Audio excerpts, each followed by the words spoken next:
what it is. So I don't have a lot of time today. I wound up Mercury retrograding myself as a human being. I had a really painful last visit to this doctor's appointment and subsequently lost all the information that they gave me that day because I wasn't thinking clearly. I was just in too much pain. So, I didn't realize I had an appointment this day. I thought it was tomorrow.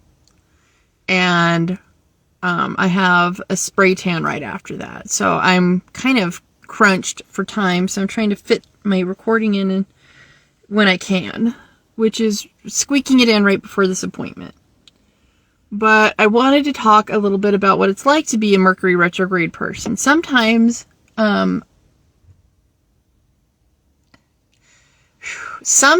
other people fuck your shit up. It's like your energy, your life experience is gravitating around having to do things extra slow, maybe twice even. So what you're going to encounter as a Mercury retrograde person. I also have Venus retrograde. So sometimes it's hard for me to distinguish which retrograde is and acting in that very moment because they're both conjunct 18 degrees Aries. Both retrograde. So I have Venus 18 retrograde and Mercury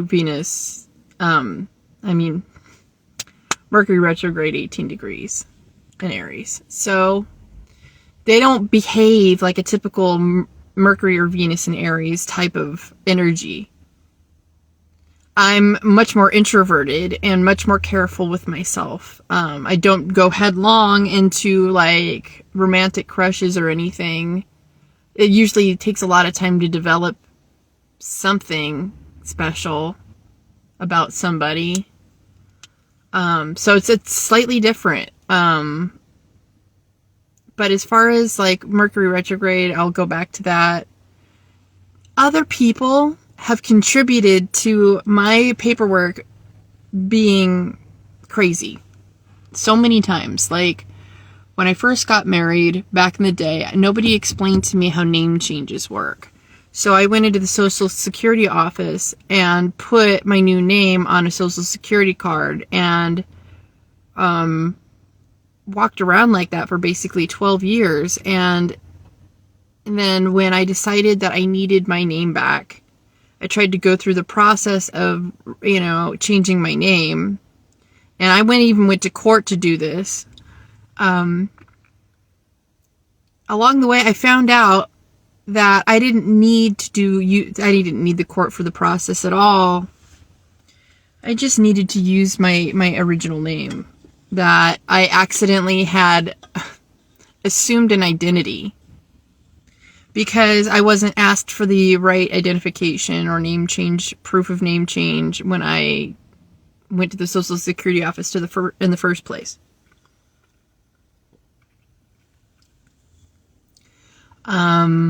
Doctors' offices of all kinds are prone to misdiagnosing me. So I have to pay attention to how my body feels. I have to pay attention to my data. I have to make sure that I'm on my toes. I have to make sure that I know my body better than anybody. So that's one of my assignments. I also have heavy 6th house placements. It depends on if you're looking whole sign. 6th house is your health house, your physical health, and it is on the axis of mental and physical health because, the 12th house is reflective of the 6th. So I do have heavy 12th house placements and heavy 6th house placements. So my physical and my mental health are all very something I have to pay attention to. I can't trust other people to handle things for me in those arenas. I can be a good advocate for myself. I can be 50-50 with them, but I can't put more than 50% of my trust in medical authority at any given time. I've learned that over time because of many, many, many grave misdiagnoses that have come along my way. I thought I had Crohn's disease for 15 years because I was told when I was around 13 or 14 that I absolutely had that, but they hadn't even ran the right test to tell me that. So I don't really know why they said that. Other than my mom was friends with the doctor and it was behooving to her to have sick daughters. I don't know. But so I thought I was a lot sicker than I was for a long time. So I feel like delusions towards, maybe not delusions, you know, I feel like maybe understanding my energy, my own energy is difficult because I'm always in a state of sort of like in a childlike state where you know, like, I don't understand why people react to me the way they do. So that is where I have to self-parent and realize, you know, it's about me anyways. So, in general, doctor's appointments, medical people, especially when I'm trying to explain myself, I can get misunderstood. I feel like that it started with my parents too. I'm very careful with my words. My Venus conjunct Mercury makes my words very soft and fruitful and flowy, but even still, I feel like as careful as I am,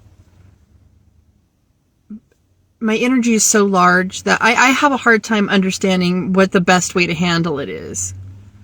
So, I'm not talking about interpersonal relationships right now. Because I feel like I can relate to people fairly well, one-on-one, especially if I'm comfortable with them and can have difficult conversations. It's when there's an authority figure, because my Venus and my Mercury is in the 11th, with Uranus being, you know, part of the chart ruler with the 11th house. I feel like that causes irregularities in the way my structure is handled. I've had I don't know what happened back in the day, but I wasn't in complete control of the bank account at the time, but I've gotten a bad checksum on my name from a bank account way back in the day. It's well resolved by now, but this happened to me at one point where I couldn't bank for a while because something happened with a joint account I had with my ex-husband, and somehow my name got penalized before his did. I don't know if I got set up in that interaction, you know, like I'm kind of naive sometimes. And people like to use me because I can be so at face value. I take people at face value that it comes off as gullible. So they're like, fuck this girl, she's dumb as fuck. So they want to take advantage of me in certain ways where my softness can be, I've thought it was a weakness before, but I actually do believe it's a strength. My softness is intertwined with this natal retrograde thing. In my personals especially, I feel like it makes me a very soft person on the inside. Makes me very artistic.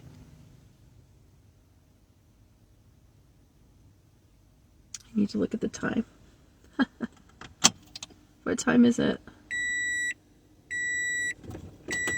It's 10. Oh my god. Okay. Well, good to keep an eye on the time. I'm a dumbass. I shouldn't have said that. I'm not a dumbass. I'm an airhead and I'm stressed out. I forgot I'm wearing this Fitbit I got given. I can keep track of the time on that. It's also a timepiece, not just a calorie counter and a sleep tracker.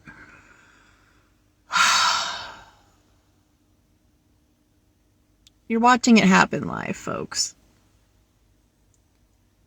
So, at one point, I talked to, you know, way back in the day, I was trying to talk to somebody about being a conservator for my grandmother because I was feeling like she was endangered in the situation she was in at the time. And the lawyer put it on paper that I was trying to challenge the trust. That's an absolute opposite of what I was trying to do. And, I had to fire that lawyer, and I got my entire retainer back because she knew how bad she fucked up.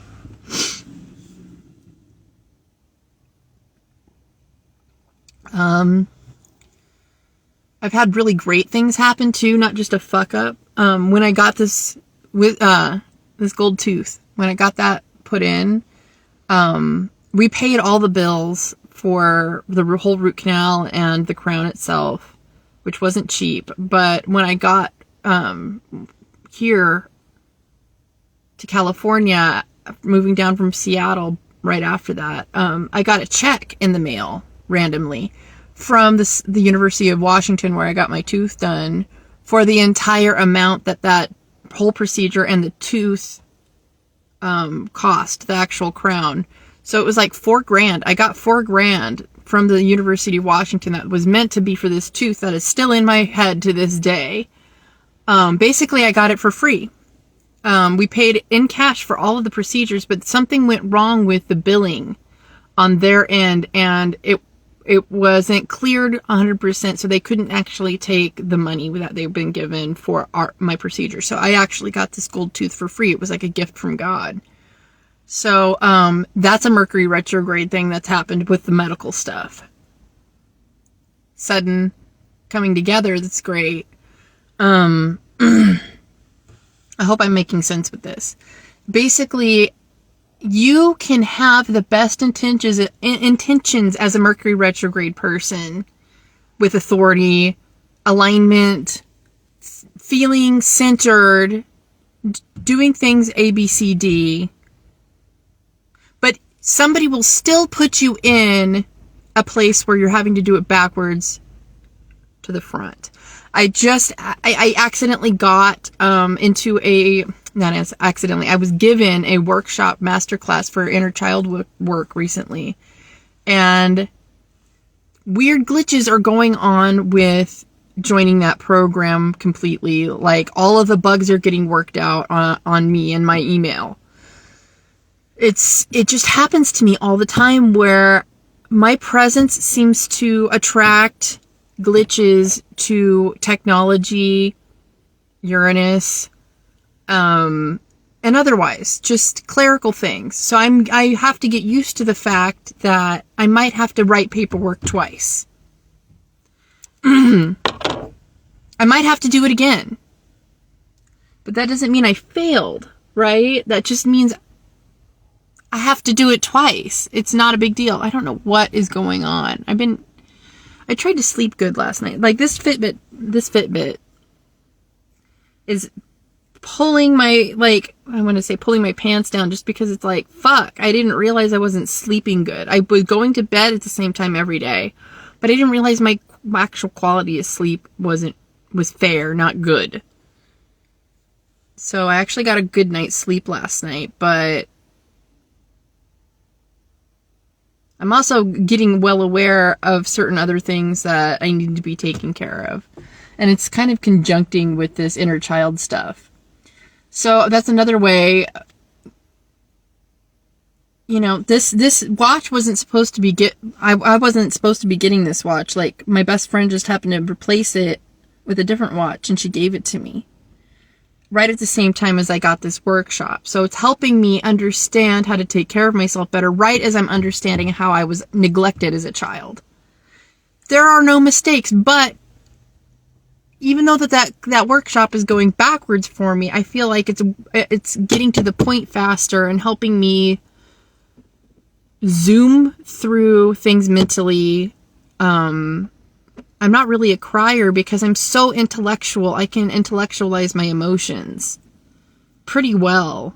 And I can rationalize things and understand things, so I don't really need to cry. But yesterday, I got to this point where I was at the end of the day, I was so tired. My physical was broken down, and I wanted to do things, but I couldn't do things. And I allowed myself to take a nap. But before I took the nap, I just cried. I don't do that. I just released pressure. I hardly ever fucking cry. And there was tears probably for like 20 minutes. And I really needed that. And then the nap felt really nice too. So sometimes things aren't going to make sense as a Mercury retrograde person, especially when authority figures are involved. I had to take my driver's test twice when I finally got that at 34 years old, which you can be an entire late bloomer with a bunch of retrogrades in your chart. There's nothing wrong with that either. But as long as you're staying on top of your shit and trying to be a better person every day. Anyways, I got to get into this appointment. But I want y'all to stay blessed. I hope there's a Mercury retrograde person that can bounce back and say if they've experienced this in their life. 'Cause I don't know that many. But have your paperwork, your actual like fitting in society paperwork issues been the same as mine? Have you been misdiagnosed? Do you experience things in the same way, or is it just because my shit's in the 11th house? I'm curious. Anyway, well, it's Monday. Motherfucking Monday. All right. Well, I'm nervous. We'll see what these results are for. I love you guys. I said that already. There's so many wins this week. Keep your eyes open, keep your ears open, and be patient with people. All right. That's it. I'm out.